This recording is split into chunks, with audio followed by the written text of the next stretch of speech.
Hello అండి. అందరూ DSC exam కోసం టెన్షన్ పడుతూ ఉంటారు. నేను కూడా టెన్షన్ పడుతున్నాను. ఏం టెన్షన్ పడొద్దు. కొన్ని టిప్స్ పాటించండి. అంటే తక్కువ టైం ఇచ్చారు మనకి కాబట్టి కొన్ని టిప్స్తో మనము చదువుకుంటూ వెళ్దాము.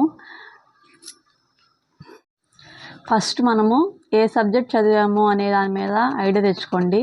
అంటే మనకి ఒక సబ్జెక్టు లేకపోతే అన్ని సబ్జెక్ట్స్లో కొంతవరకైనా మనం చదువుకుంటాం కాబట్టి ఆ సబ్జెక్ట్స్ అన్నీ వీలైనంత ఎక్కువ సార్లు మన మైండ్లో ఉండేలాగా ఎగ్జామ్ వరకు రివైజ్ చేసుకోండి.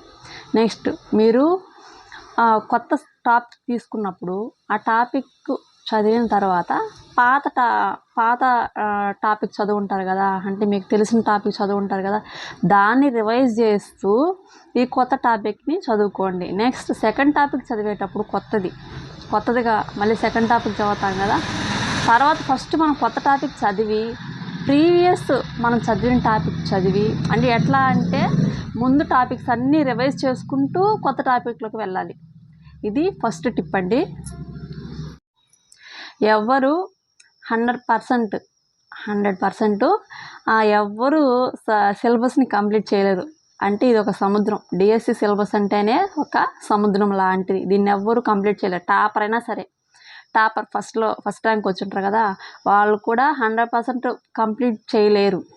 అందుకని మనం ఏం చదువుతున్నాం, ఇంకా ఏం చదవాలి, కొత్తగా చదివేదానికోసం ఎక్కువ టెన్షన్ తీసుకోకుండా మనం ఆల్రెడీ చదివిన టాపిక్ గురించి ఎక్కువసార్లు రివైజ్ చేయండి. ఎందుకు చెప్తున్నా రివైజ్ చేయాలంటే, రేపు మనకు ఒక క్వశ్చన్ వచ్చింది అనుకోండి, మనం ఏదైతే ఎక్కువసార్లు రివైజ్ చేస్తామో ఆ బిట్ని మనం వెంటనే మినిట్స్లో పెట్టేస్తాం.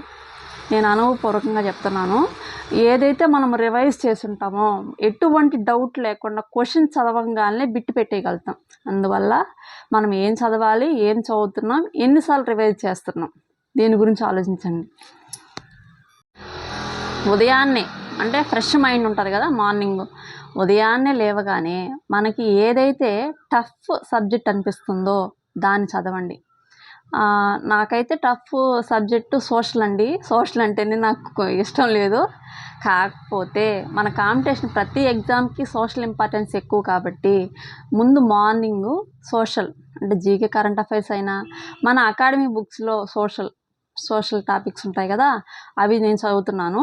మీకు దేంట్లో మీరు మ్యాథ్స్లో కొంచెం తక్కువగా ఉండొచ్చు, లేకపోతే ఇంగ్లీష్ అయి ఉండొచ్చు, ఆ టాపిక్ ఉదయం తీసుకొని చదవండి. నెక్స్ట్ మిగతా మీకు కొంచెం మనం చదవగలుగుతాము, మనకి స్ట్రెస్ లేకుండా ఉంటుంది నెక్స్ట్ టైం అన్నప్పుడు మనం దాన్ని లాస్ట్లో చదువుకోవచ్చు. అంటే మా ఆఫ్టర్నూన్ టైం అయినా ఈవినింగ్ టైం అయినా మనం దాన్ని చదువుకోవచ్చు. అంటే ఫస్ట్ మార్నింగ్ టఫ్ సబ్జెక్ట్ చదివేసాం అనుకోండి, మన మైండ్ ఫ్రీ అయిపోద్ది. నెక్స్ట్ ఈజీ సబ్జెక్ట్ చదువుకుంటాము. ఓకేనా? మనకి కావాల్సింది ఓన్లీ ఒక్క పోస్ట్కే మనకు కావాలి. మనకేమి వేల పోస్టులు అయితే అవసరం లేదు. ఒక్క పోస్ట్ కోసం మనం చదువుతున్నాం కాబట్టి దానికోసం మనము కాంపిటేటివ్ స్పిరిట్తో ఉండాలి. అందువల్ల అట్లా అని మనము కాంపిటేటివ్ స్పిరిట్ లేకుండా చదవకూడదు. మనం ఆ స్పిరిట్తోనే చదువుతూ ఉండాలి. మనం ఎగ్జామ్ ఈరోజు ఉండొచ్చా, రేపు ఉండొచ్చా, నెలల తర్వాత ఉండొచ్చా, ఇయర్స్ తర్వాత, అట్లా ఏం రోజులను బట్టి కాదు. ఇప్పుడైతే మనకు తక్కువ టైమే ఇచ్చారు. మనం ఎంతవరకు చదువుతున్నామో, చదివిన దాన్ని ఎంత పద్ధతిగా చదువుతున్నాం అంతవరకే. నీట్గా చదువుకోండి. ఏది కూడా మీరు చదివిన దాన్ని రిపీట్ చేయకుండా మాత్రం ఉండకండి. నీట్గా మనం చదివినంత వరకు నీట్గా ప్రతి బిట్టు ప్రతి పాయింట్ చదవండి. ఎందుకు చెప్తానంటే, చాలా టఫ్గా ఇచ్చినా సరే, చాలా ఈజీగా ఇచ్చినా సరే ఎక్కువసార్లు రివైజ్ చేసామనుకోండి, మనం ఆ టాపిక్ మీద గ్రిప్ అనేది మనకుంటే వాళ్ళ బిట్టు ఎలా ఇచ్చినా సరే అంటే ఆ టాపిక్ పైన మనకు పట్టుంటుంది కాబట్టి బిట్టు ఎలా ఉన్నా మనం ఆన్సర్ చేసేయగలుగుతాం. దాన్ని బట్టి ఎక్కువసార్లు రివైజ్ చేయండి. ఎగ్జామ్కి వెళ్ళినప్పుడు టెన్షన్ పడొద్దండి. మీరు ఎగ్జామ్ హాల్కి వెళ్ళిన తర్వాత మీ సీట్ మీకు ఇచ్చిన తర్వాత మీరు కామ్గా కూర్చొని మీ దేవుణ్ణి మీరు తలుచుకోండి. ప్రశాంతంగా మనసును కూల్ చేసుకోండి. నెక్స్ట్ మీరు ఎగ్జామ్ స్టార్ట్ అయిన తర్వాత మీకు గన్‌షాట్ బిట్ మీకు ఖచ్చితంగా మేము పెట్టేస్తున్నాం, మాకు తెలుస్తుంది ఆన్సర్ అన్నప్పుడు పెట్టేసుకోండి. మిగతా కొన్ని మనకి ఏంటంటే 2 ఆప్షన్స్ డౌట్ ఉంటుంది. అలాంటివి 2 అసలు కరెక్ట్ కాదు అని తెలుస్తుంది. తెలిసిన 2 ఆప్షన్స్ని పెట్టుకోండి. దాంట్లో ఏదో ఒకటి కరెక్ట్ అవ్వచ్చు. ఇంకా అసలు మనకు పూర్తిగా ఏం తెలీదు అని అనుకున్నప్పుడు ఆ పూర్తిగా ఏం తెలియని క్వశ్చన్కి మనం ఒక నెంబర్ అనుకొని ఈ నెంబర్ పెట్టేసి వచ్చేసేయండి. దానికోసం మీరు డెప్త్గా ఆలోచించి అయ్యో నేను పెట్టలేదు అని అంటే వచ్చినవి పోతాయి, వచ్చినవి కరెక్ట్గా పెట్టలేరు. అర్థమవుతుందా? ఒక విషయం చెప్తాను. మనకి గవర్నమెంట్ జాబ్ వస్తే మన తల్లిదండ్రులు మన కోసం కష్టపడి చదివించారు కదా, మనల్ని చిన్నప్పటి నుంచి మనల్ని ఎంతో కష్టపడి చదివించుంటారు కదా వాళ్ళు. ఆ చదువుకు మనం న్యాయం చేస్తాం ఫస్ట్. నెక్స్ట్ మనకు మ్యారేజ్ అయితే మన హస్బెండ్కి మన పిల్లలకి న్యాయం చేయగలుగుతాం, మన తల్లిదండ్రులకి న్యాయం చేయగలుగుతాం.